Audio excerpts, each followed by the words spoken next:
Pakistan's electricity consumers may be paying more because some private power producers are buying imported coal through opaque and inefficient contracts. The cost is then passed on to households and businesses through monthly fuel price adjustments on electricity bills. The issue came into focus after a competitive tender for the state-owned Jamshoro power plant secured a discount of $7.12 on every ton of imported coal. By comparison, some contracts involving independent power producers, commonly known as IPPs, offered discounts of just 20 to 50 cents per ton. That difference matters because Pakistan imports millions of tons of coal for electricity generation. The power division says it has now identified significant inefficiencies in how these plants purchase coal. It has issued new policy guidelines that it says could save the national exchequer up to 380 million rupees every year. Pakistan's electricity regulator, NEPRA, has raised similar concerns about the Port Qasim Electric Power Company. The company operates a 1,320-megawatt coal-fired power plant near Karachi. NEPRA questioned a 6-year coal supply contract that offered discounts of only 20 to 50 cents per ton. It said the bidding process relied on estimated future coal prices, which could change, and did not treat the size of the discount as a major factor in selecting the supplier. The regulator also found that the tender was advertised only in China,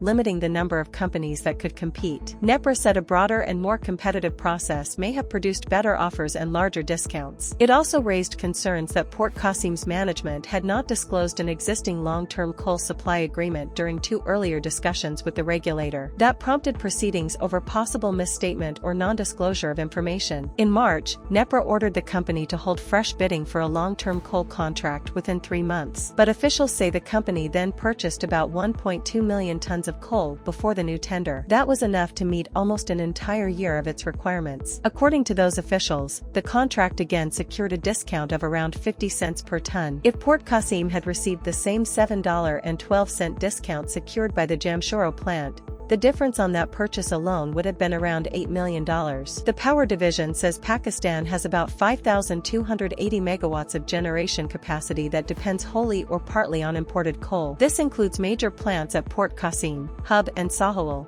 as well as the Lucky and Jamshoro facilities. The starting price for imported coal is linked to international benchmarks, but the final amount paid depends heavily on the discount negotiated with the supplier. A weak procurement process can therefore raise generation costs. Under Pakistan's electricity pricing system, those higher fuel costs can eventually appear on consumer bills through monthly adjustments. Consumer groups have raised concerns about these practices for years. Now, both the Power Division and NEPRA are acknowledging that the procurement process requires reform. Port Qasim Electric Power Company's chief financial officer and procurement chief did not respond to Dawn's written questions. Read the full Dawn report through the link in the description.